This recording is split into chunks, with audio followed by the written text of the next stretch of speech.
Welcome to the Morning Sanity Check, where we talk about the different pillars of resilience: spiritual, physical, social, and mental. Join us so we can talk about it, then be about it. Let the show begin. Good morning, everybody. Good morning. Welcome to another Sanity Check. My name is Seth. And I'm Camille. Hey, and ladies and gentlemen, we're here speaking on all things resilience. Yeah. All right. And we just want to welcome you. Make sure that you are all settled. Hey, how you doing? How are you, ma'am? Thank you. Welcome. So, hey, we encourage you all. Make sure that you go to StreamYard.com if you haven't done so already. Make sure you do so that your comments can be posted so we can have a great time. Okay. And this is going to be a real good show. Good morning. And also give us a little hashtag. Let us know where you're at. Okay. Let us know how you're doing and where you're at. Good morning. All right. Miss Slay Queen. Right. She's always slaying. So anyway, ladies and gentlemen, this is in fact going to be a great show. But before we go up into it, I want to make sure, like I said, if you guys are watching on Facebook, that's cool. Make sure you do, and you follow us and share this. Please share it. It only takes 2 seconds to share, just to let your friends and family know that you're getting some goodness this morning. And also, if you're on YouTube, make sure you go to Set the Speaker. You will see the actual show right now. Who do you love and how do they know? All right. How do they know? And also tomorrow we're going to have another show, but this is for the Lions then. Okay. Tomorrow at 6 p.m. we will be talking about avoiding digital anxiety.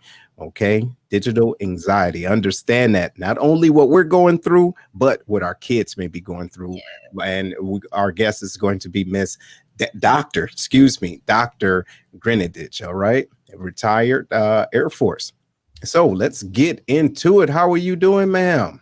I'm doing really well today. It's a beautiful day outside, a little chilly, but it's a good day. So how are you today? You know what? I'm okay. I'm up. Oh, and so I'm doing this fasting called the snake juice. All right, snake juice diet. It is crazy. And then within the last few days, well, let me see, almost a week, I'm down 10 pounds. Okay, nice. 10 pounds. And it's crazy. Now it's intense, but it lets you know, okay, that when you think you're hungry, you're really not hungry. You're just a food junkie. You see, and you just used to putting something in your mouth. But if you stay focused and just stay active doing the things that you have to do, you ain't got to worry about it. So, but that's where I'm at, and it's a journey. So now, so I did 4 days fasting, and then I broke my fast for a meal, and then now I'm doing another 72 hours. And so my next meal is going to be in a couple of days. Actually, no, take that back. It's going to be Sunday evening. So it's crazy. Good morning. Hey, so what you think? You think you can do that? No, that's a hard no for me. I found that I'm just not a dieter. Mm-hmm. I love food. Mm-hmm. So it's hard for me. My diet is called pushback. Yes. Okay. So I push back from the table a little bit when, I'm getting a little chunky. I push back a little early. I push back too. You know what I mean? And I make my portions smaller. Yeah. So that's what I do. I understand. And you know what? I want to kickstart my metabolism, get it back to where it used to be, because for some reason it's on slow motion. So this is going to help regenerate, and revitalize what my body's supposed to do. And that's called after 40 metabolism. Oh, no, that's the crazy part is I'm feeling better than I was, in my 30s. Yeah. You see, and then, it is the detox and getting all that crap out, and then just start thinking more about things that you put into your body. Absolutely. I walk all the time, so I have to try to keep my metabolism up as well. Yeah. And so food choices is a huge thing. Yes. We get lazier, I think, as we get older, but I do have more energy now than I have, in a long time. So you're right. Yeah. It's what you do, really. But it is true that after 40, you have to work a little bit harder. Absolutely. Your body naturally wants to slow down. Yeah, absolutely.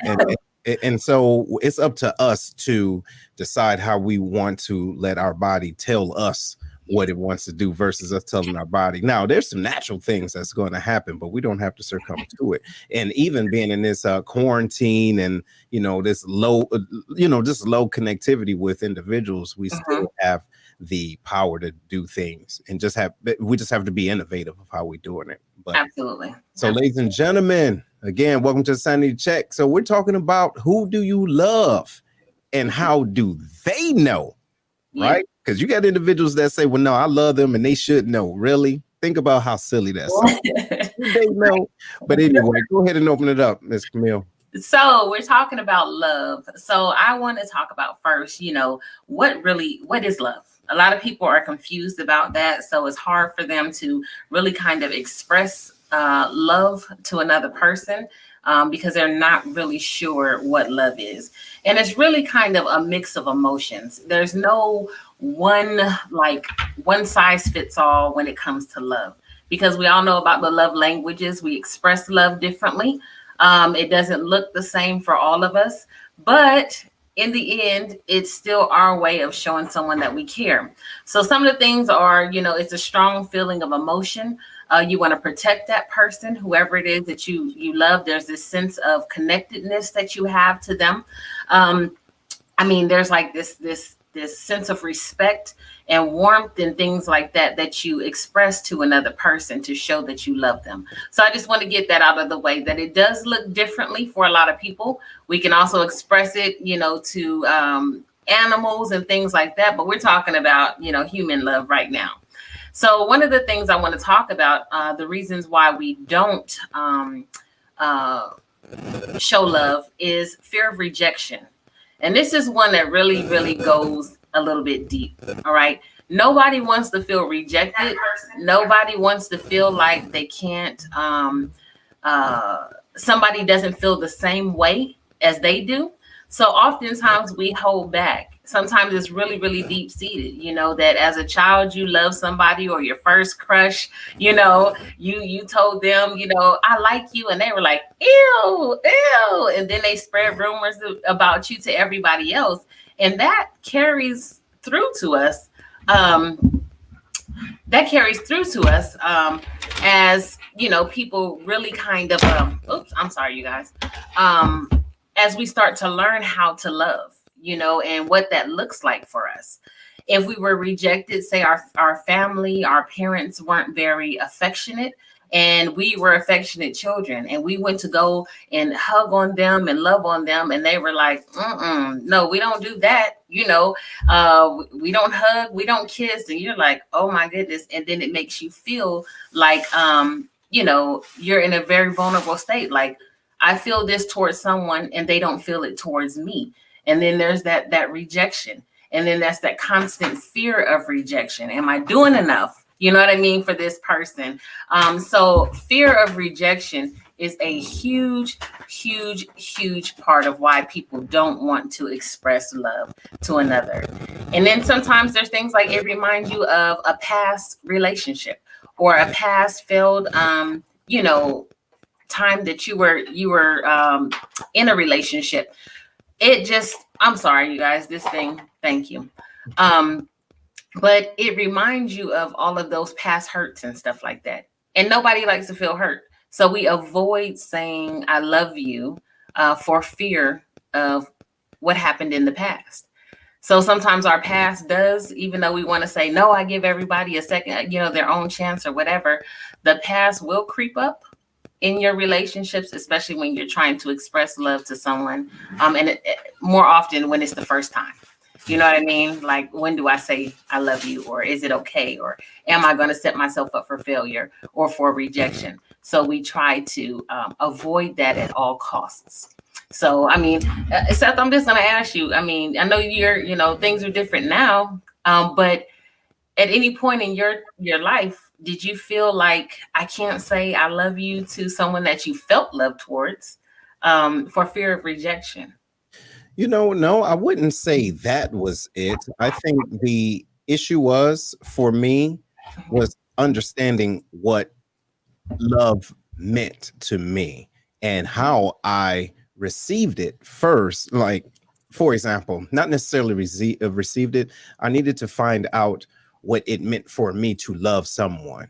Mhm. That made sense. And so I've never really shied away from how I felt, but I got to the point where, after understanding what love meant to me, regardless if it's in a relationship, friendship, or whatever the case it was, I was bold enough to say it. However, not everyone is ready to hear it, if Mhm. that makes sense. So I got to the point where I was able to really use that discernment and just know that I love an individual, and just picking up on them and saying, okay, I think it's time to let them know verbally that I love them. And I think that was the thing. So never really was afraid, in saying it. Now, don't get me wrong, when I'm young and, you're dating and everything, or think we're dating, you say it first. No, you say it first. You say it first. All right. I love you. No. Okay. So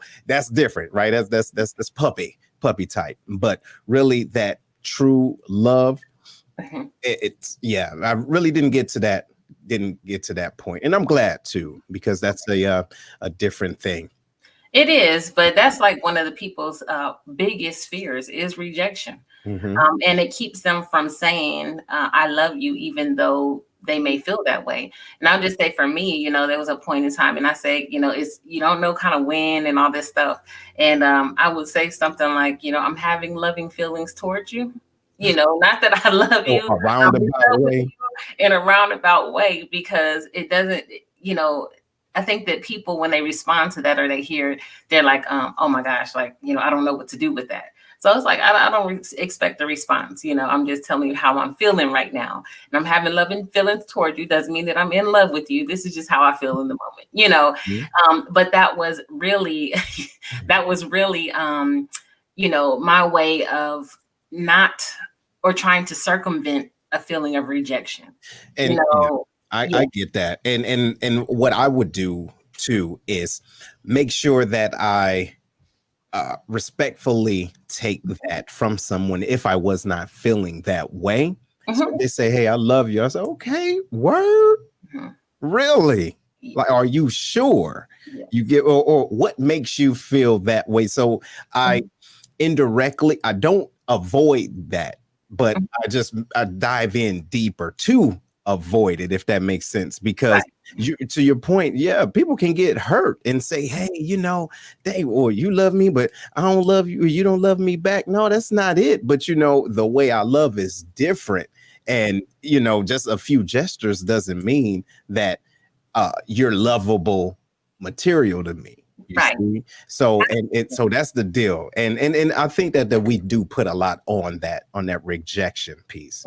We do. And we have to understand that, just because you say that you love someone doesn't mean that they're there yet. But it doesn't mean that they're rejecting you when they don't say, because we hear a lot of times, like when you just said, I'll say, oh, okay, well, yeah, thank you. And somebody's like, I mean, you don't love me back? I mean, and then automatically they go into self-preservation, which Mhm. really becomes an attack on somebody. Yeah. And also, I want to bring this up real quick, is that people don't understand that some people react very harshly to expressions of love towards them. Mhm. And they don't understand why that happens. Like when somebody says, I love you, they're like, and they just get angry and they Mhm. feel this rage and they feel this, something come up in them. And it really is because love for them puts them in a vulnerable state. Absolutely. And it usually has to do with, like I said, past hurts, past experiences, past feelings of rejection.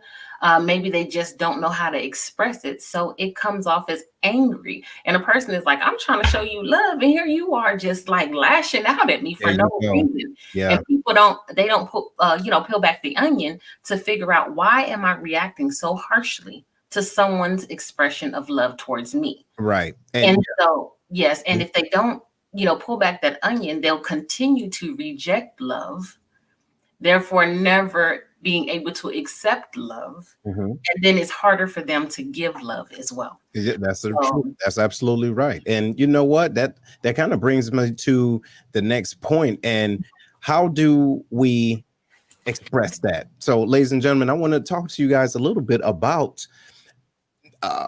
ways to show that you love someone and to create that space so that they will feel okay about it, right? To Camille's point. So, how about you tell the individual that you love, maybe that you love them, but you appreciate them, and then tell them the things that you appreciate. So that kind of softens the blow, if you will, because coming to a person just saying, hey, I love you, and it's like, why? Because you don't, a person don't know how to take that if they're not used to it, to your point. So let's practice that. Let's think about that, the ways that you can express love. And that's that one, right? Just show them that you appreciate them and let them know, right? So a little love, right, goes a long way. So many of us are guilty of taking people for granted. Okay, we take people for granted. So it's good to acknowledge those that who've impacted your lives, and that letting them know, hey, I could not have done A, B, C, and D without you. You get what I mean? So you may not have to just come full-fledged and say, hey, I love you, and wait for a response. No, just say, hey, you know what? If I wasn't doing this, or if you weren't here, I wouldn't have been able to do this, see this, learn this, or know this, or feel this way. I appreciate you. So that's another way of saying that you love someone. What you think? I think that's a great point. You have to give people, everybody loves in their own time, and so we have to just continue to try to show our love in different ways. And you have to kind of sometimes roll the dice a few times. Yes. And try different ways to show them, that you love them in a way that fulfills you, for one, and in a way that they can accept without feeling the pressure of just saying, I love you, if we're talking about romantic love, and so, like you said, I appreciate you, or here's this gesture, I wouldn't be here without you. That really is saying a lot. Like that, we talked about love, that connectedness, that respect for that person, you hold them in a certain esteem. And so people, I think, even without the words, if your actions are in a way that they can understand, or maybe it's that message and the feeling behind the message, then they can understand that. And then, sometimes, when people love you, like, you don't even have to tell me, you know what I mean? I know because of what you do, what you say, you call me beautiful, you hug me, or you fulfill the needs that I know. And oftentimes we know when someone loves us without them having to actually verbalize it, even though it's good to hear. And we need to know for sure, depending on where you are in your relationship. Absolutely. But yes, so all of those expressions, like you said, are perfect ways to express your love. And it's really, really important to do so. Yeah, absolutely. Very important to do so. And absolutely. Yeah, and I just want to say this too, with all of that, we're talking about this love, but we put a lot of pressure on a person to feel the same way that we do when we feel this, that certain way. And if we can understand that our love is an expression of how we feel, and doesn't necessarily, I'm not saying somebody should be abusing you or nothing like that, but doesn't have to be reciprocated in the same way.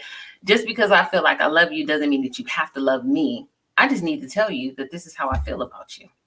You know what I mean? And stop expecting the same in return, because we are setting ourselves up for failure, for that hurt, that pain, that fear of rejection. You're absolutely right. We set ourselves up in our head. Right. Go ahead. And yeah, that's what I wanted to kind of talk into, and to let everyone know, look, ladies and gentlemen, this is not necessarily about you.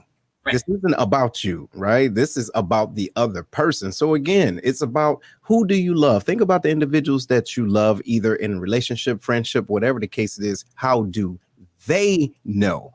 Again, we can't just say, hey, well, if I didn't do A, B, C, and D, I wouldn't love you. Come on now, because you don't know how they receive love. So you also have to give yourself that type of give them grace to just express to you what love means to them. And before we go into the next one, Camille, I want to let everybody know good morning, and then make sure that you go to streamyard.com/Facebook if you are on Facebook, just so you can get your comments in. All right.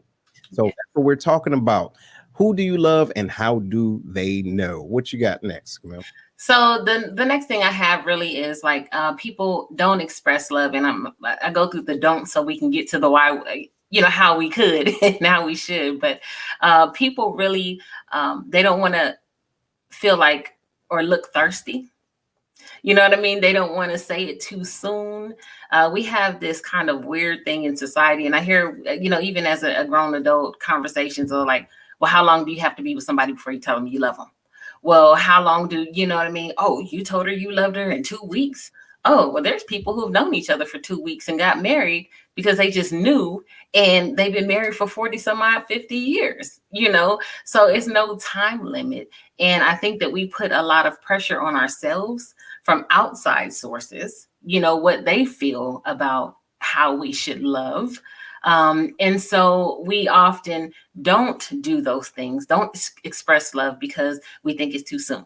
Or somebody's going to say I'm thirsty, or, oh, you just fall in love so easily. You just in love with the thought of being in love, all of those outside pressures. And then again, if I tell this person, are they going to be like, oh, and run away, because it's only been a couple of weeks, but this is how I really, really feel about this person. And so we have a lot of outside pressures that we allow to get in the way of us expressing our love towards, someone we feel that way towards, for fear of what other people are going to think about us, So people really do that, and they ask and they're like, oh my gosh, I don't know. I can't tell you how to feel. And I can't give you a time length of how that's supposed to feel.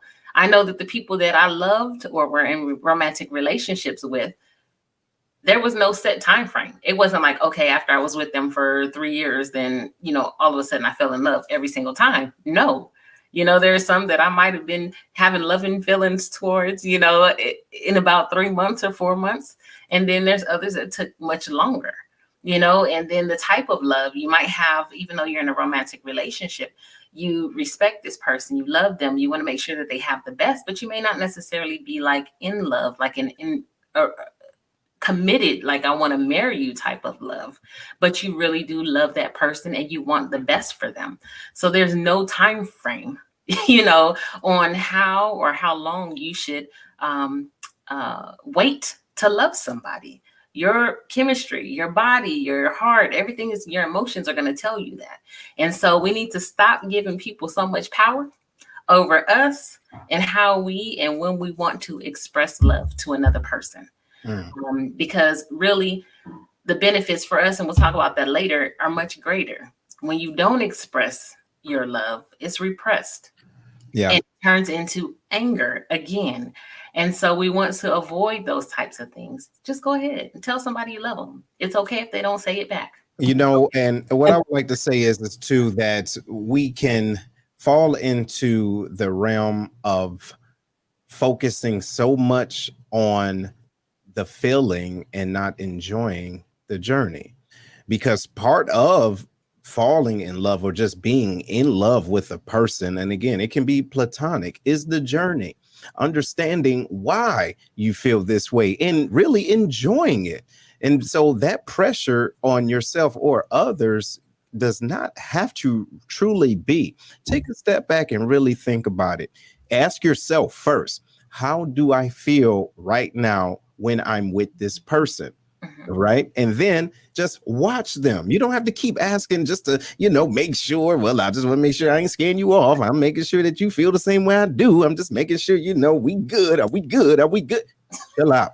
Just chill out. Just watch and sit back, because, and again, I always talk about that wait, right? Ask yourself, why am I talking so much? Let me just chill out. This person might be loving me right in my face, but I'm so focused on them telling me that they love me, or me being afraid of saying that I love them. I'm not even enjoying just being loved. Ladies and gentlemen, that's what we're talking about. Who do you love and how do they know? And are you enjoying the process and actually being in it? Because it's one thing to fall in love, but are you enjoying even being in it before you express where you're at? You see? Absolutely. And sometimes we like you just said, we miss all of the signs, the good things that happen because we're waiting on a word when they're showing us an action. See? And so people are, when you say you love me, well, girl, you got everything that you want. Your table is full of flowers every single week. He comes and makes sure everything is good, give you some money for your groceries, and he has to tell you now, that, but to that point, mm-hmm. if your friend is saying something like that, I would say, if I were you, or if I was that person listening, I would ask, well, do you love those flowers? See, that's the key, because if you're questioning if this person truly loves you and they're doing all these things, and if those gifts aren't, equal to or showing you enough to let that person know that they love you, is that what it takes? So that's what we're talking about. How do they know? Right. You know what I mean? Because you can have all the things in the world that a person is giving you, and it may not mean nothing to you, and they don't know if they're loving you correctly. That's where the communication comes in. So if you do not, if gifts is not your thing, then you need to say that. How do I accept love? How do I feel love? And this is what I need from you in order to feel love. Thank you for all of the stuff. But really, for me, I need somebody who's going to be right next to me, who is going to hug me when, I'm feeling down, who's going to say encouraging words to me when I need to hear them or not, just to say them. So if somebody is giving you all of these things, again, we talked about love languages before, they're probably operating out of their own love language. And if it's not good for you, or you're not receiving it as love, you need to say something. Thank you for all this stuff, but I'd rather have your time. There you You know what I mean? I'd rather have, we can just sit and talk, or sit and watch a good movie together, or we can go out and volunteer together if acts of service is what it is, that he's there with you helping out someone else.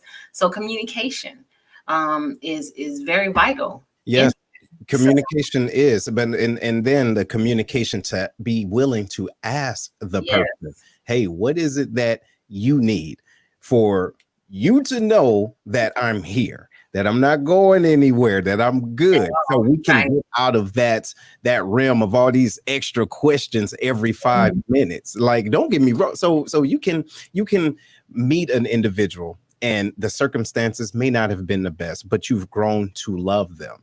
And sometimes there's situations that pop up, and then it reverts back mentally back to how things once were. And then so you're like, wait a minute. So now insecurities may seep in. So the thing is to understand that other person's point of view and say, okay, well, look, that happened in the past, and you have shown me this thus far. So that is love. That is the growth process of love. And so, ladies and gentlemen, that's what we're talking about, is who do you love and how do they know? And what I want to touch on next is what we don't really think about. I'm not going to say we, because I'm not sure if you do or not, but just things to consider. Practicing the art of forgiveness. Okay?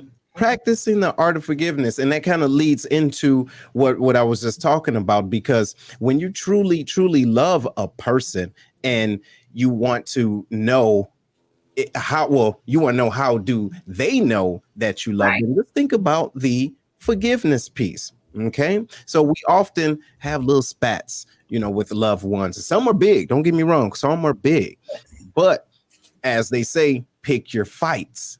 Ladies and gentlemen, you have to pick your fights and try to release your anger and frustration so that you can adopt more positive attitudes. So again, we talked about this all the time. It's like, hey, what's most important, the situation or the relationship? I love this person. Let me chill out. Do I have to let them know what they say and sound stupid? So what we're doing is, because it could be just the dumbest thing and makes absolutely no sense. 1 + 1 will always be 2, not 11. You dig? Or not 22, or not 21. So it's always going to be 2. But there may be times when you just sit back, chill out, and just say, you know what, I forgive this person, because what's most important is that I love them. And then they can receive that. They can say, you know what, this person loved me because they could have really showed my face. You get what I'm saying? They gave me grace in order to show how much they love me. What you think, Camille? That's true. You have to pick your battles. You know, everything is not a battle. And sometimes showing love is that I'm not going to fight with you. You know, I'm not going to fight with you because, like you said, the relationship is more important. So we can agree to disagree. And then some people want to fight you about that. Well, I don't want you to agree to disagree. I want you to agree with me. And I'm like, you know, I'm just going to let it be. It's done. My part is over. You know, I've said what I said. And okay, you know, I respect your opinion. It's just not mine, you know. And then we just have to say, okay. And so you're absolutely right. There's just some things that we have to, is it really worth the fight? You know, is it going to, what is the end goal here? The end goal is that we're coming together. And if it's something that is not going to really alter or change the way that we live or anything like that, like, you know, just say arguing about something on TV, you know, a perspective on a TV show that you got. Oh, I agree with him. And now we got this big old fight about a scenario that ain't even real life for us. You know what I mean? There you go. I'm so glad you said that, because I was having a conversation with a person saying, okay, so if I'm arguing with an individual that I truly love, let's look at our situation. Hold on. We're both in the same situation. So what are we going to look? Either we're going to do something together, or we're going to sit here, shut up, and change the channel, if that makes sense. Exactly. Let's pick something else. You know what I mean?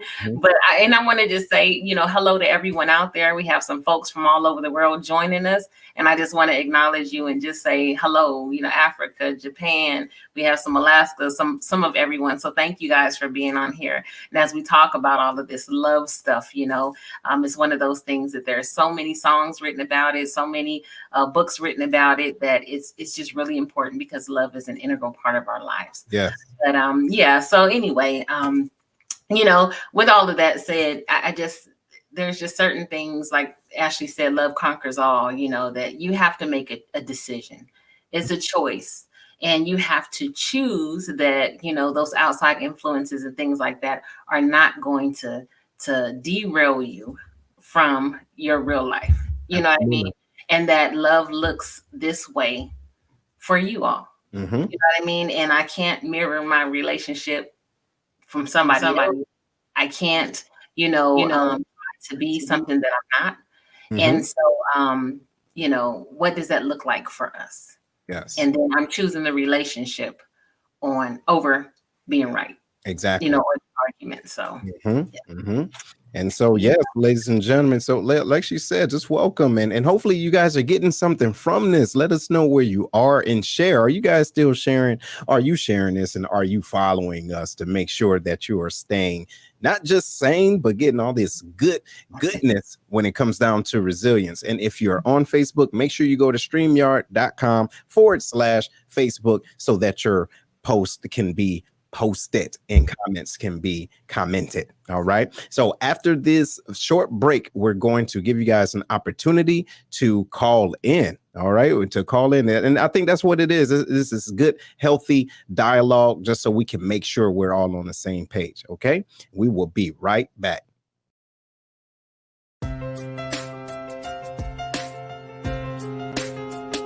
If you're looking to buy or sell anywhere across the 50 states, contact Jamila Seals. Jamila is a realtor with Keller Williams Marquis who exudes credibility, commitment, and determination while serving the Metro East and Scott Air Force Base, Illinois areas. Her warm and friendly approach, combined with unparalleled communication skills and enthusiasm for helping others, allows her to connect and provide clients with the best possible service and experience. There are 3 things she does with and for her clients. First, negotiate deals for you. This means she'll treat your money like it's her money. Second, guide you through a simplified process, which means she'll provide sound advice to ensure you make an informed decision in identifying or choosing the right house for you. And last but not least, creative marketing.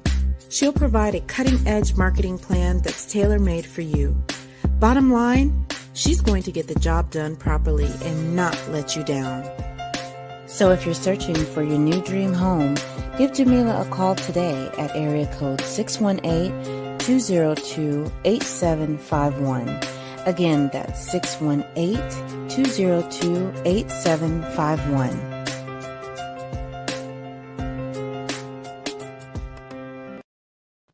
All right, everybody. Welcome back. We're talking about love. Who do you love and how do they know? And if you're just joining us, my name is Seth and I'm here with Miss Camille. Hello. And we're here to make sure everything stays good with you with this week's sanity check. And a good morning to everyone that's on. We'll read a comment here. It says, forgiveness is something we have to eventually do if we are truly God's children. We have to answer to that. You don't have to forget, but if you really love that person, the works is worth it. Yeah, you're absolutely right. And the thing is, it's just being able to admit or saying, hey, you know what? First of all, you have to forgive yourself before you're able to forgive another person, because is that truly forgiving if you're holding on? And of course, it's not about forgetting, but realize what you're remembering. You're remembering the situation and you're remembering how you felt so that you don't go back to it, not to bring it back up anytime, situations is filed. And say, look, I remember that one time back in the 80s, you did this, like, fool, here we are. Why would you do that? So the key is, yes, forgiveness is key. But again, you do it out of love, not out of proving a person wrong and keeping it in your back pocket. Forgiveness is forgiving and forgetting. What you think?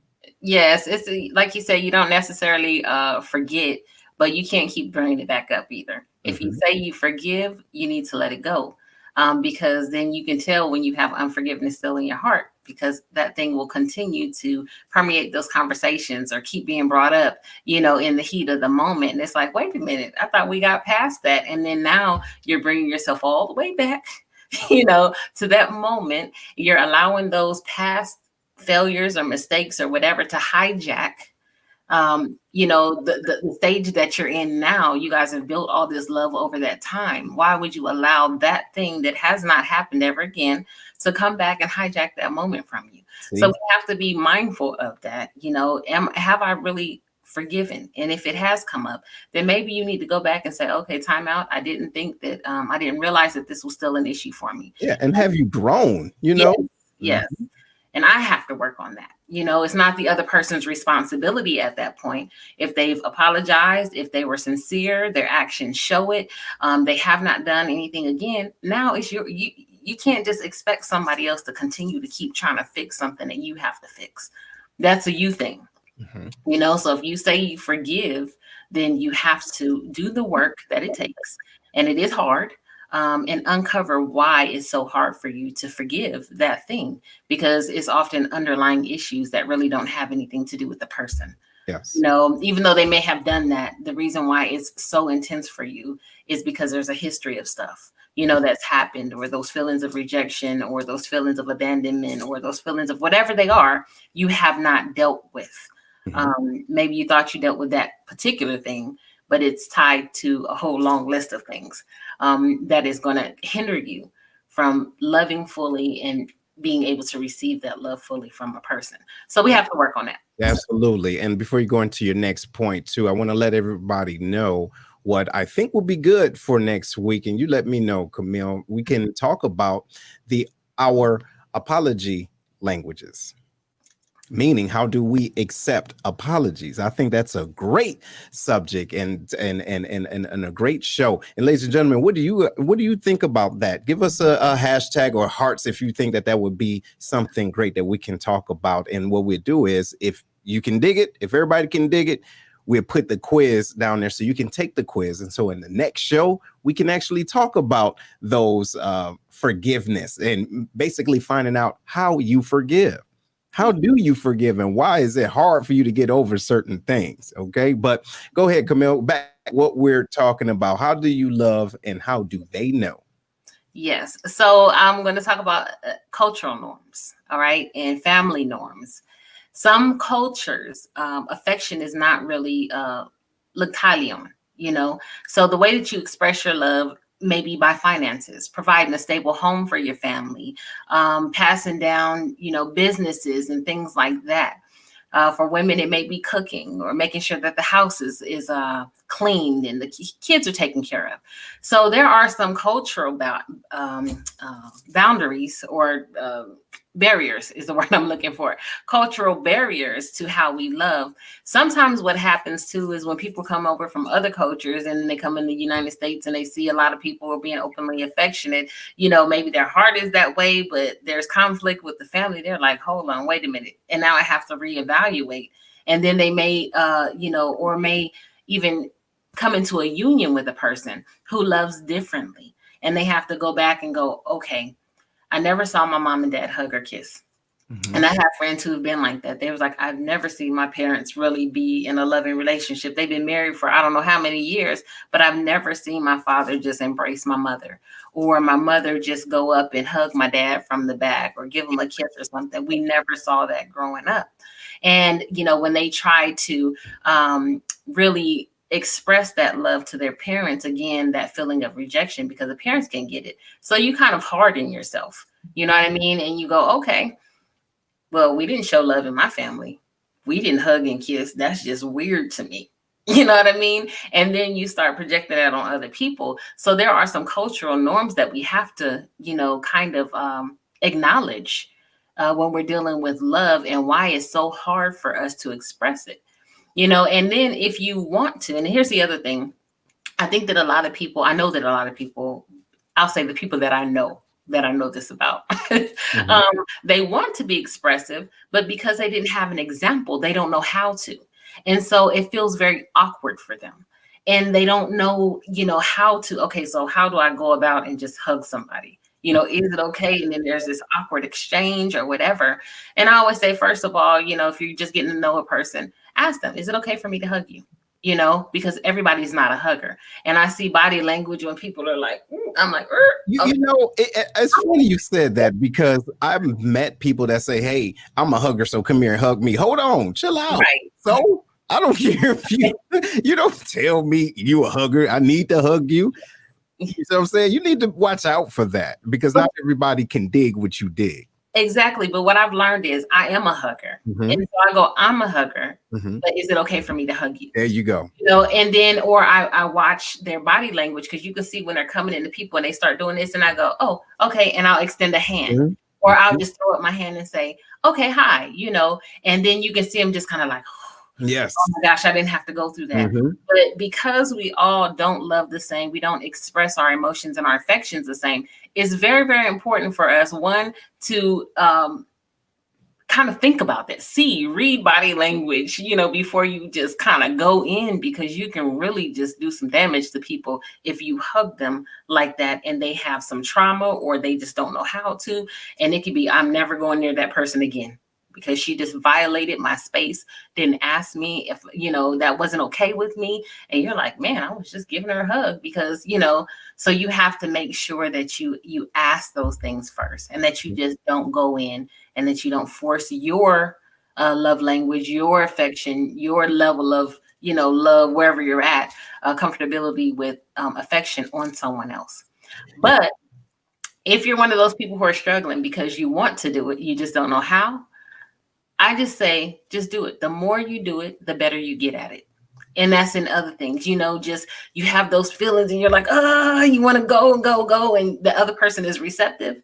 Just try it. Throw your hands around them for a hot second and then let go, get past that hump. But you have to, love is something, and affection is something that you have to practice, because it's a choice. It's a choice. And when you feel it here, but you don't act on it, you're choosing not to. And again, that repression of emotion is it can be very dangerous. Mm-hmm. So if you want to just practice with your kids, even though you may not have had it as an adult. I mean, as a kid growing up all the way, you know, you have your children, and children, they learn from us. You know, some of them, they do their own thing, but you know, just wrap your hands around your kids. And I agree. And I would like to say too, if you are struggling, and if that's something that you are dealing with, you can either try, and if you're not ready to try, just express that, because we got to keep in mind, early in relationships, individuals let you know who they are. We just don't listen. You understand? We don't listen. We expect them, well, I've been with them this long, now they need to start coming over to my side. That is not necessarily true, right? No. We cannot put what we expect, or like you said, love languages, and put that burden on individuals when that's just not it. So we need to be willing to meet individuals where they are. And watch this, it might be a shock, but be okay with it. Yeah. Okay. Now, this is the deal. You have to, and it goes both ways. You have to ask yourself, what are you okay with? Yes. And then talk to them and see what they're okay with. And then you can coexist. Right? Because there is a balance. There needs to be a balance in any relationship. Hey, I'm not overtly a hugger. I'm not like a feely, touchy person, but my significant other is. So there has to be a balance, right? Try, but you have to communicate to see where that balance is, right? But you have to be willing to give, to have that communication, ladies and gentlemen. That's what we're ultimately talking about, is having that communication and not assuming that an individual loves you back just because of the things that you do and the way that you feel. Be willing to have that conversation. Say, hey, I love you no matter what you say. I'm going to love you, but this is what I need to know from you as a barometer. You get what I'm saying? I just need to know what you think. And I think that's true. And as you're talking, what came to me really is a lot of people have trust issues.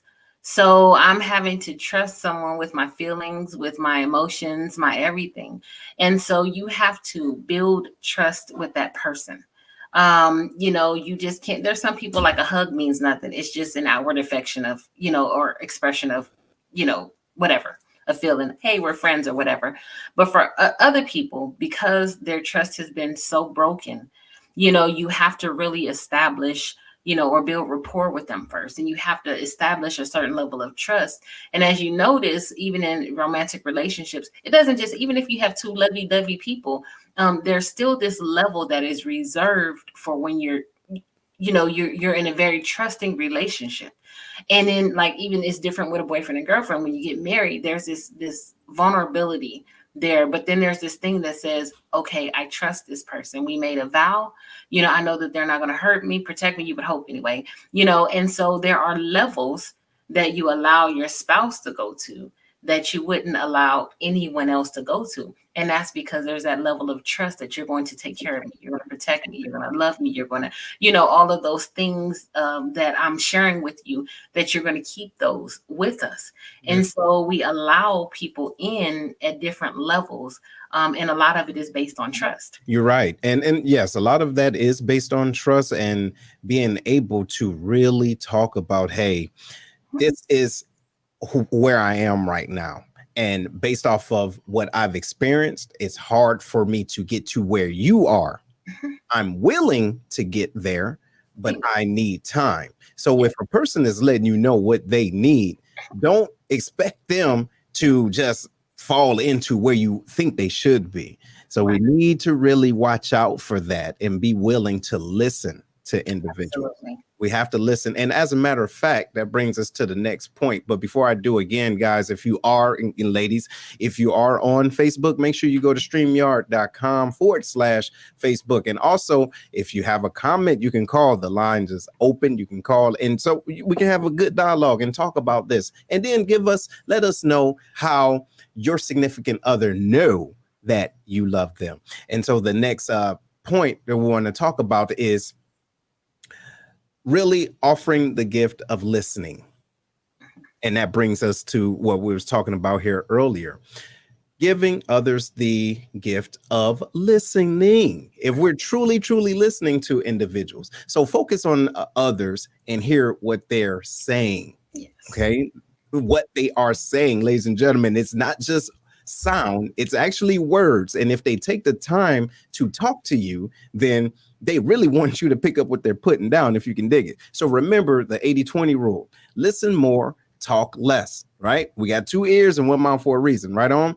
So this allows others to share and also gives you a chance to understand their feelings, the reasons why they're not so, let's say, physical or touchy or whatever the case it is. They may be giving you all the signs and all the information right there, but we don't want to hear it because we're used to something. And that's just, you ever heard individuals say, well, that's just how I am. They got to deal with it. Yes. All the time.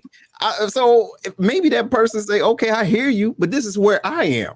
Now, the question is, do I just have to deal with that, or is this relationship serious? You see what I'm saying? What you think about that, Camille? There's a level of compromise. 2 people that are having issues, you can't just be like, this is how I am all the time.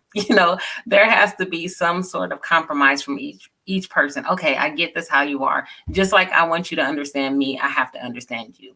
So there has to be some flex on both sides that says, I love you enough, I care about you enough, I respect you enough that I'm going to come out of my comfort zone.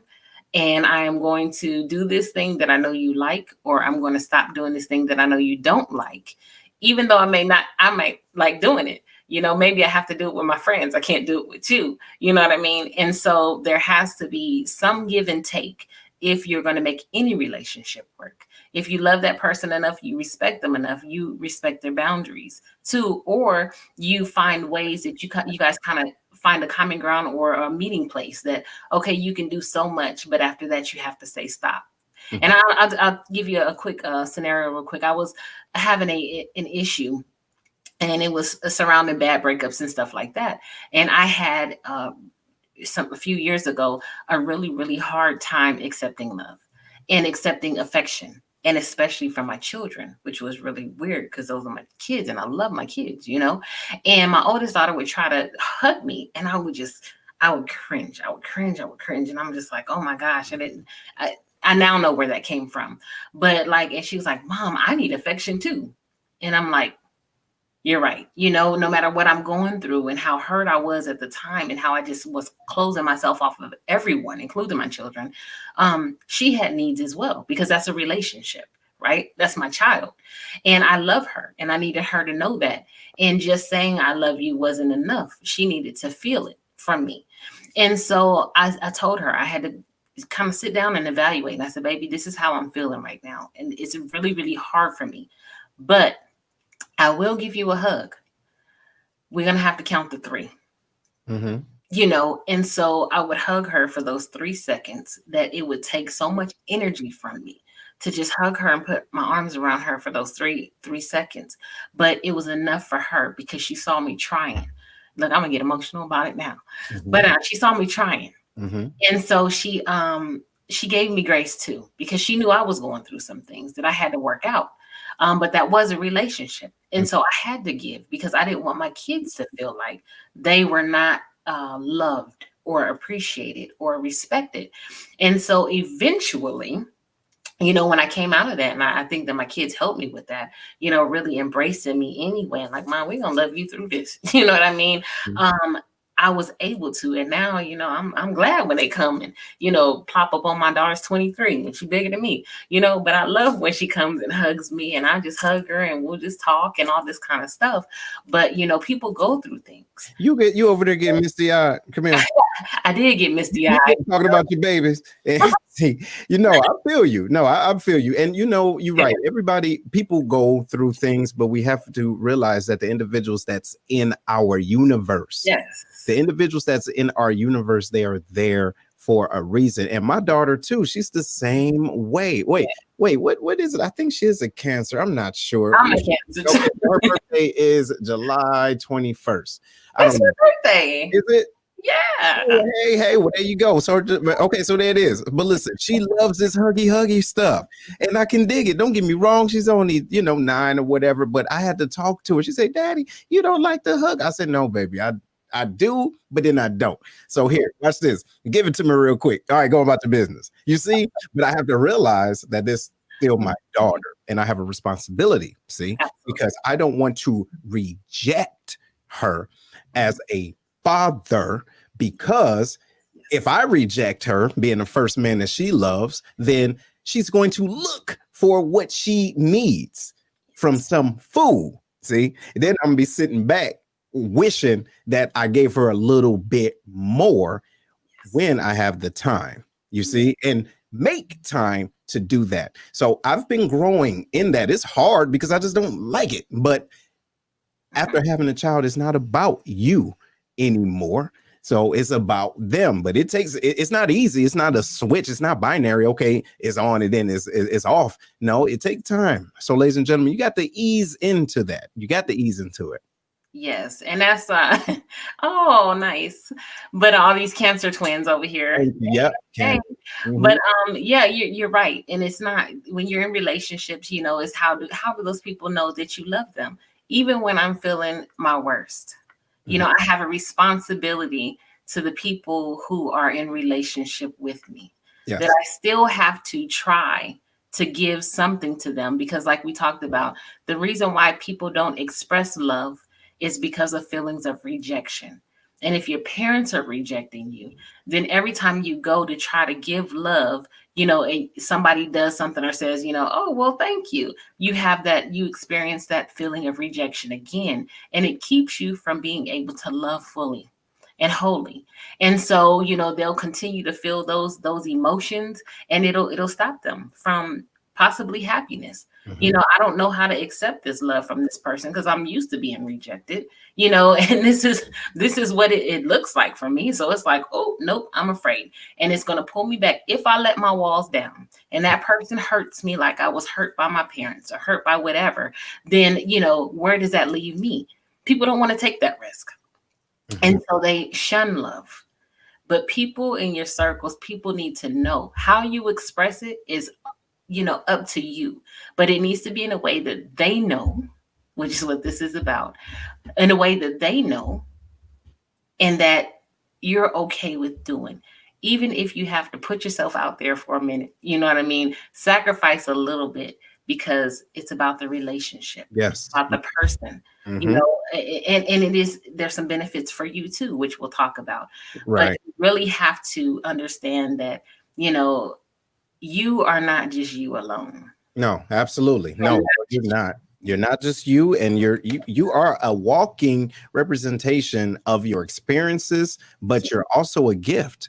You are also a gift. So stop being selfish, right? Understand who you are, and understand what individuals need. So before we go into your last one, Camille, ladies and gentlemen, the lines are open. Call us 618-792-6747. Let us know how you know other individuals love you, or that they know that you love them. I know it's kind of flippy, right? You have to understand how do your significant other know, or your friend know that you love them? All right, so give us a call. So go ahead, Camille. What do we got for your last point? So if you're having, there's a couple things. If you're having an issue expressing love, there's a few things that you can do. One of that is to name that fear. You know what I mean? You have to figure out what it is that you're really, really afraid of. Is it the rejection? Is it the shame? Is it that I look stupid? You know what I mean? Some people are like, oh, I might look corny, or, you know, somebody may perceive me as being thirsty. And why do I have these fears? You know, maybe it's the feeling that you're not good enough, you know, and you have to go back and say, I am good enough. You know, I'm capable of love. I'm here. I was born with love, you know, and so you have to replace those kind of self-limiting beliefs, those things, with the truth about you are worthy to be loved and to give love, you know, and then you have to accept that everything in life is a risk. You may love somebody that may not love you, you know what I mean, may not love you back, and that's okay, because you're expressing your feelings towards them. And hopefully there's no expectation. This is how I feel. I could take responsibility for how I feel. You know, I would hope that you would love me the same. Relationships are different. You know what I mean? That there comes a point where something should be reciprocal. But, you know. Uh-oh. You okay? Yeah, we got a call. I'm sorry. Go ahead. Hey, this is Mama Jackie. How you How doing? y'all this morning? Good. I'm sending you guys some real love and some hugs and some kisses to the phone.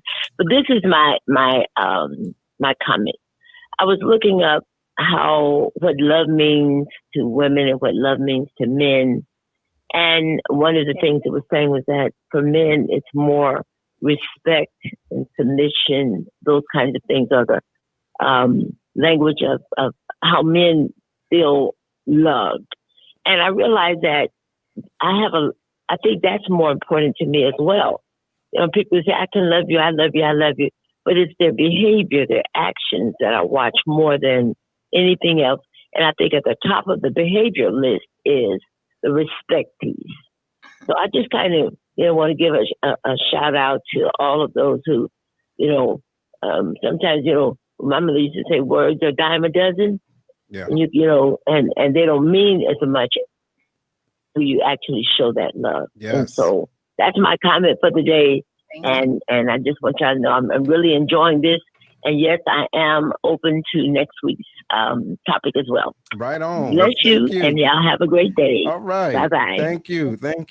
And you know what? And just give me 2 seconds and say that makes a lot of sense. And because I know that about me personally. And so individuals, ladies and gentlemen out there in family, you have to know yourself, because I know that, hey, you can tell me all day how you feel, but how you treat me, see, is the key. So think about how you're treating other individuals. And we talked about this before, but how do they feel in your presence? So if I feel like you don't respect me as a man, right, but you still telling me you love me, really? Now it's just words, because I don't feel that you love me because I'm a man, right? Why would I need you to let me know the things that you know, if that makes sense, to either not necessarily manipulate, what is it, demasculate, you know what I'm saying, me, or embarrass, or whatever the case it is. Now I don't feel respected,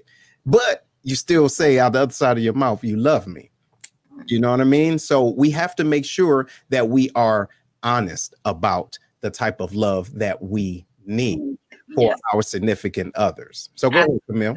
And communicate that, if there is a rift because people are getting to know each other, and so, situations happen differently, like, this is how I felt, that other person may not have intended to disrespect you, but because of your past history, this is what disrespect looks like for you.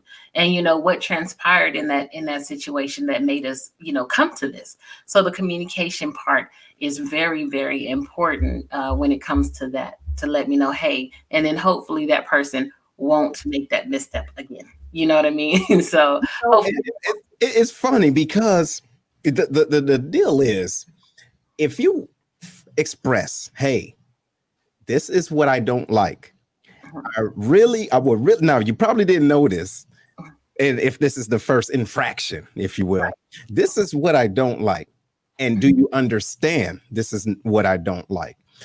Whose responsibility is it at that point? Right. And I'll open it up to anyone that's listening right now, and you guys can comment. Whose responsibility is it to remind this person, hey, you're still doing what I don't like? And to the point where a person now, their level of forgiveness, if you will, or grace, starts to go down, because, hey, I just told you this last week. Now, what do you need me to do for you to get it? Now it's happening again. Is it my responsibility, or is this person's responsibility to keep a mental note? Say, all right, you know what? Wait, I stepped in something. Let me let them know that I remember what I promised them, or I remember what they said, and I don't want to do that anymore. So what do you think, Camille? I think that's where the apologies is real important, understanding that too, because we have to give each other grace when we're learning people and stuff like that. Because they say it one time doesn't mean that you're going to remember it in a heated moment, or that, at that thing that's at the forefront of your mind. However, when it happens and you're like, ooh, you have to be humble enough to say, look, this is an area I have to work on. My mouth, You know what I mean? My mouth is sharp. So, I may say something or I may feel disrespected as well. And so, my first reaction is to do X, Y, and Z. But I remember what you said. And I didn't intend for it to be like that. I just reacted. And that's why that pause that we talk about, is so important, that when something happens, I have to take the pause. That time in my brain before I react, when something happens and before I react, to say, okay, is this going to give me my intended result? And where is this coming from? Why do I feel this way about this person? Why am I acting so harshly about them? And do I really want to go there? We have that time and that pause to do that. But then it's that person who has been given the information that this is disrespectful to that person. It's their responsibility to go back and make that right. Now, if you don't want to change that, and that's something that this is just how I am, you need to express that so that person can make a choice whether they want to be with you or not. Right. And don't listen, don't tell me that you're sorry, you go work on it and you ain't working. You don't even have intentions on working on it. What you're doing is you're just pacifying me just to shut me up. You feel me? Oh, no. You're right. No, I heard you. No, I ain't gonna ever do that again. Whatever. As soon as you turn around, you remember on Friday. Look, I'm all right. As soon as they go, and then you know what I'm saying, somebody turn around and look, I'm gonna keep on talking. But you have to, like you said, understand what you're trying to do and what do you want to accomplish. If you truly are listening to that person and not taking what this individual is saying as whining or complaining. Trust me, ladies and gentlemen, look, a squeaky wheel is squeaky for a reason. You know what I'm saying? It's squeaky for a reason. It's not just by happenstance. Something is irking this person. So we have to be, like you said, humble enough to say, if I misstep, that's my fault. Because I do remember, we're grown. I'm cognizant to know enough to know that this happened just a couple days ago or last month. I know we're getting older, but our memory ain't that bad. So my bad. I jacked up on that. That's my fault because you did say A, B, C, and D. Absolutely. And like you said, it like I said before, it takes a while to break certain habits if that's how you are. But the key is, am I actively trying? And do I, when I do make that misstep, do I go back and say, you know what? I love you. I'm sorry. I should not have done, it wasn't my intent. I just reacted. I'm going to try to slow the next time. And, it's going to take a few missteps. Some people get it right away, but sometimes it takes a few missteps. But you're trying, and you're seriously, earnestly trying, sincerely trying. That's the difference. Mm-hmm. So, it does take some time for certain people, depending on what it is. If it's something that's in their behavior that they, have done so long that you're asking them to kind of give in, it's not going to be an overnight thing. They can make a choice, don't get me wrong, but they have to be very, very cognizant and very intentional about that thing that, you're asking them not to do. Yes. So now what's the health benefits? So there are several health benefits of expressing love. And one of those things we talked about is that repression. When you don't express your emotions, love and everything like that, it increases your depression, your anxiety, you get sick easier and all this kind of stuff because those emotions are there. They have to come out. Okay, we're meant to be emotional. We are emotional beings and things like that. That doesn't mean that we're just like over emotional, but we have emotions, the range of them. So we have to express them in some way. But the health benefits of expressing love are, studies have shown that you have fewer doctor's visits. We already said that, or a lot of people probably know about the studies that say that married men tend to live longer than single men, right? And it's so many different things because there's less instances of depression in people who are able to express love or are in loving relationships. They have that connection to that person. They also show a reduce in substance abuse. Even if a person, say, was drinking or doing whatever prior to that relationship, they found that when they are in loving, healthy relationships, it doesn't have to be a, specific, like a marriage or whatever. But even in marriage, people are less likely to abuse substances and they're less likely to experience depression. So those are some of the other things. Lower blood pressure. A happy marriage is good for your blood pressure. You know what I mean? There's several studies that said that married people have some of the best blood pressure there is, followed by single people. You know what I mean? But blood pressure is lowered when you're in a healthy relationship where you can express your love and your emotions. And then it also shows that, you know, it's a natural pain reducer. You have less headaches and less back pain. Chronic pain, a lot of it is due to stress. You know what I mean? But when you're able to express those emotions and get them out, you're not keeping them in and repressing them and suppressing them. You have less pain. Period. Headaches and pain. It's something about, Seth, I don't know if you ever have gone through this, but say you had an issue with a person, right? And it just doesn't sit right with you. And you just suppress it and you're like, oh, and it's just eating at you. You're stressed out. You know, this person might be going about their business, but you all stressed out and stuff. But then the moment that you say, you know what, I need to tell them how I feel. Good, bad, or ugly, regardless of what it is. You know, some people, I might love them so much, I just want to tell them. And you tell them, you're like, oh. You know, and no, and so I think it's all situational. Okay, I think it's situational because, you know, you can love anyone and they do something wrong, and you have this inkling or this notion to get it off your chest. But then there's times when you can't really with that person because they have to be willing to see the wrongdoing, and if they're not willing to see it or prepared to see it, then it's going to cause another rift. So what I do is I utilize my sounding boards. I utilize my mentors, significant others. I, utilize true friends first to make sure I'm not tripping. You see what I'm saying? I need to make sure I'm not overreacting before I go into a situation and go to a loved one and said, hey, this is what you did. This is how I felt, blah, blah, blah. Because the deal is that my feelings are valid. Okay. My feelings are valid, but I really have to look at the whole totality of the thing before I feel, you know, the need to connect with that individual to let them know. But then before I even do that, I have to be ready and to understand that this person, no matter what I say, they still not going to get it. So then I have to think about, is it even worth bringing up? And the fact that I utilize my sounding board, okay, and or my board of directors, if you will, and they let me know that things are cool, but some people are just some people, then I can step away from that and not expect certain things from that loved one because they may not be in the space to receive what I have to give them. You see? Absolutely. And that's the thing, that you can only control your emotions. Here's the thing, right? So you can't control how somebody else is going to react. Oftentimes, again, we place that expectation on the person instead of, this is what I need to do for me. Yep. You know, I need to get this off my chest. I don't care how you react. At least you know. You know what I mean? And we're not sitting here acting like everything is hunky dory and that I'm okay with it. I need for you to know how I feel, regardless. And now it's your choice. And I say that a lot of time. I just want you to know how I feel. What you do with that is your business. Right. But for me, it's a release.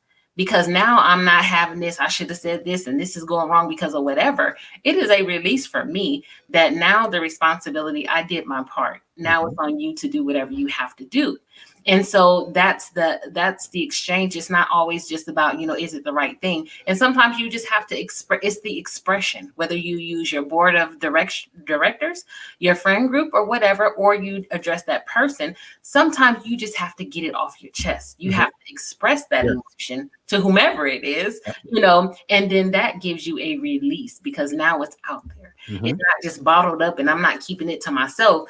I have literally released that thing into the atmosphere, which in turn typically lowers your blood pressure. It lowers your heightened emotions. It lets that stuff out. And anxiety levels as well. Your anxiety levels and your depression. Now I'm talking to it. You know, I was depressed about this. I should have did this. Now I talk to my board of directors and I'm like, you know, am I wrong? They're like, oh no. And I'm like, okay. Well, maybe it wasn't just me. There you go. I don't have to take responsibility for this solely for myself. You know what I mean? That the onus is on someone else, and I can release that now. You know, I can't do anything about it. I can't change the past. You know, I've expressed how I feel. Now, where do I go from here? And that's the deal. So, Where do you go yes. after that? Because, and again, we're talking about who do you love and how do they know? And a good way to show a person how you love them and how they know is how you handle them moving forward, right? So moving forward, you know what? Hey, I'm gonna leave that alone. I don't expect them to meet me where I am, but what I am going to do is make sure that I don't set myself up for that again. You see what I'm saying? Right. What I am going to do is make sure I keep that that barrier around the relationship and know that, and ladies and gentlemen, loving someone is extremely fragile because you're opening up yourself to be hurt, essentially, right? Because when you say you love someone and someone loving you, you are just saying, hey, I'm expecting you to take care of me and to love me just the way that I am. Now, when someone shows you signs that they can't handle you correctly, you say, okay, cool. That's one aspect. I need to hold myself accountable to know that you're all thumbs when it comes to this situation and you just might drop me. Now, whose fault is that? The person that, that got all thumbs, or you keep giving them something to drop. You see? So on the back end of that, this person may know that you love them because you're taking their hurt and you're handling it with care, right? You're handling it with care and you're not making them feel away. You're not exposing their insecurities. Right. So we go back into that whole respect type of thing. Right. And we do that. That's the certain things that we need to do in order to let individuals know that we love them. Yes. And that's a risk we all have to take. Life is a risk. Relationships are a risk. So when you love them is a risk. Is it a risk that you're willing to take? What if it works out for you? That's what I mean? What if it does? I mean, there's just so many benefits again to showing somebody. I was thinking when we were doing this, Stevie Wonder, when was the last time that they heard you say, mother, father, sister, brother, best friend, darling, whoever, I love you. And we have to learn to do that without the expectation of hearing it back. Yes. And we have to learn to do that because this is how I feel. Me not expressing my emotions has a negative health effect on me. Not, showing people, I'll just go back to this, preemies that are held, the ones in NICU and stuff like that, the ones that are held are more likely to live over the ones who are left in the bassinets that have nobody to come and hug them and hold them and everything like that, because we are emotional beings. We are physical beings. And so that has to be expressed. People have to feel it. And sometimes, there's rifts in families and stuff like that. And it's an ego thing that, this person has hurt me or whatever. I'm not going to tell them I love them. And then we regret it because it's too late. I wish I would have told them that I love them. I wish I would have said I'm sorry. No better day than today. Absolutely. No, it's no better day than today. But you just have to understand that you are in control of your own emotions. What you do is not always just for them, even though there's a benefit for them. But you need to let people know that this is how I feel. Absolutely. I love you.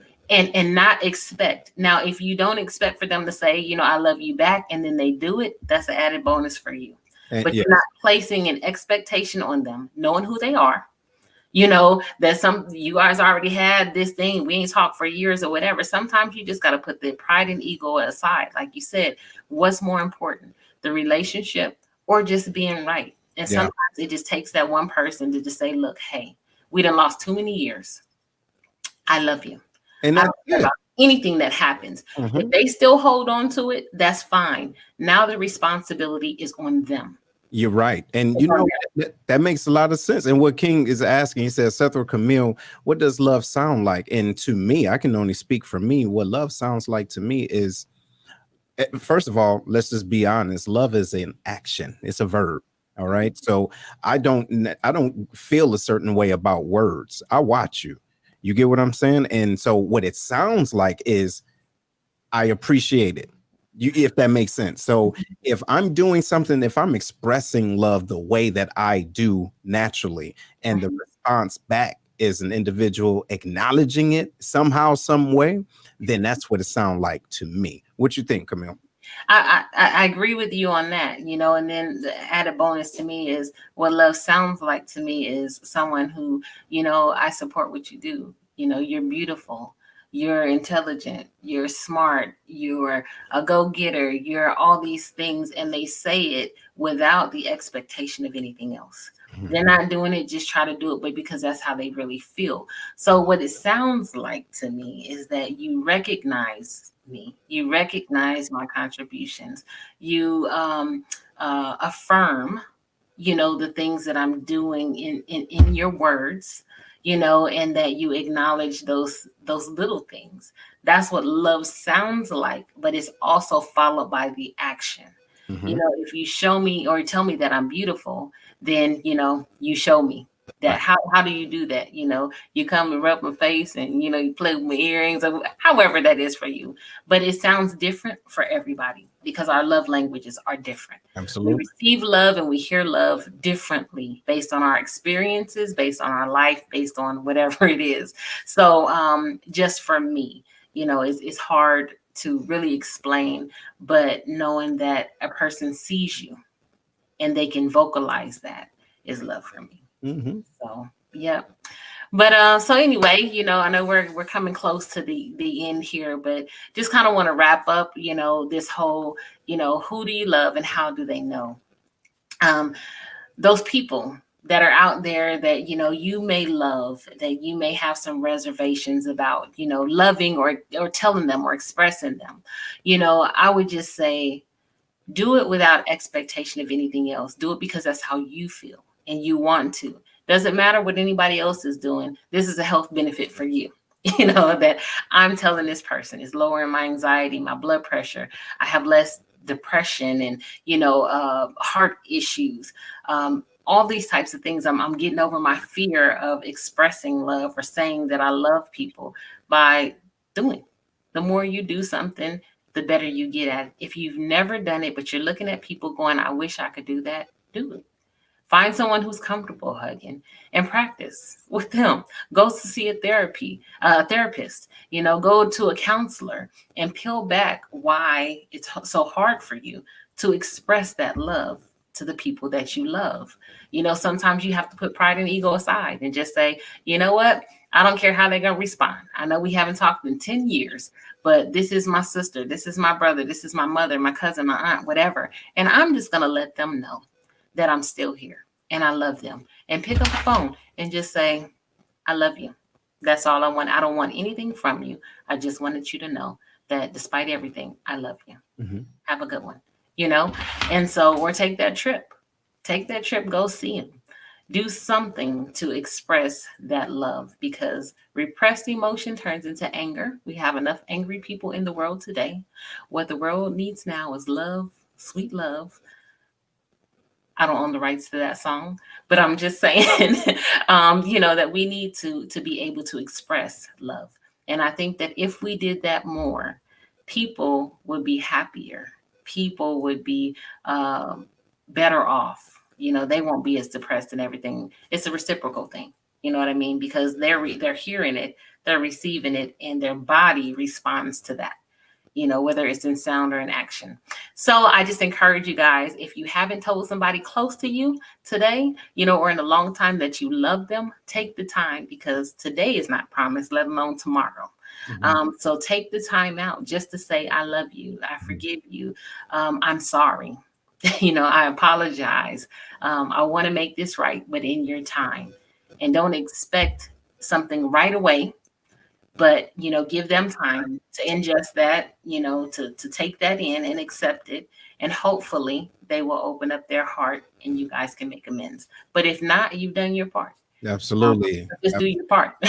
Yes. And ladies and gentlemen, again, we want to thank you all for joining us today and understand what we were talking about. It's not just, how do you love individuals? It's how do individuals know that you're loving them? Okay, so it's an area of we have to get out of our feelings, if that makes sense, and really ask an individual, hey, do you know I love you? What do you need for me to show you that I love you? And then let's have that conversations and say, hey, I can do this, this, this, and this, but I can't really do that right now. But I'm willing to do this. So that's the premise of the show. And hopefully everyone got something good out of this. And then you can have this conversation. Hopefully this can create the environment that you can talk to your significant other or even a friend. Like, hey, man, look, you know, we good, right? Do you understand that? And is there anything that you need from me? Do I need to let you know, hey, you my man, $100 grand? Or do you just need me to just stay there no matter what when things are going good? And when things aren't, just being there. So we have to put ourselves on the receiving end, okay, of getting feedback. Essentially, that's what this is. How do they know that you love them? And then what do you do with that information? After they tell you, it's up to you to say, okay, now I heard you. I get it. Got it. You get what I mean? So hopefully this did something for you all, and hopefully that you got something from this. Let us know if you did. Let us know if this was if this made sense to you all, and then that you took something away from this, and then be sure to share this, right? Be sure to share this. And like our page, we have the Sanity Check page. We're trying to give you guys the good. It helps when we have folks out there and that people are receiving this. So when we post stuff, feel free to share it. During these lives, the Sanity Check on Saturdays, invite your friends and then talk about whatever it is the subject is and find out how they feel about it, and then call in, and share with us some of those things that you've learned. We love to hear from you guys. Yes, we do. And don't forget, y'all, not tomorrow. Look at me. I'm going too fast. But our next show, we will be discussing the apology. The 5 apology languages. So not the love languages, but more on you. So we're going to give you the ammunition to tell a person, wait a minute, I need you to say A, B, C, and D in order for me to know that you are truly sorry, right? Or because you got individuals that say, oh, my fault, and then they keep it pushing. When that person is still standing, they're like, hold on, are you really sorry? Because that sounded very emotionless, right? Very, plastic, if you will. And just to sound, just to let individuals know the different types before we, go. You have different types of 5 apology languages, and so we're going to give the actual link a little later on again. But you remember yours, Camille? Actually, I took the test a long time ago. I got the book. I told you I went through the thing, but I think that it's changed anyway. I feel because I've grown so much. That I have to take the test. I'm going to take it again, even though I know the apologies, but I need to take it again because I feel like I apologize differently now than I did then. And so what mine is, and it's based on my growth and the knowledge that I've gained and the empathy that I have for other people, that I typically, and even the way that I receive apologies is different because I've had some healing. Yes. And look, ladies and gentlemen, if you're still in right now, just want to let you know what those 5 are real quick. It's expressing regret, accepting responsibility, making restitution, genuinely repenting, and requesting forgiveness.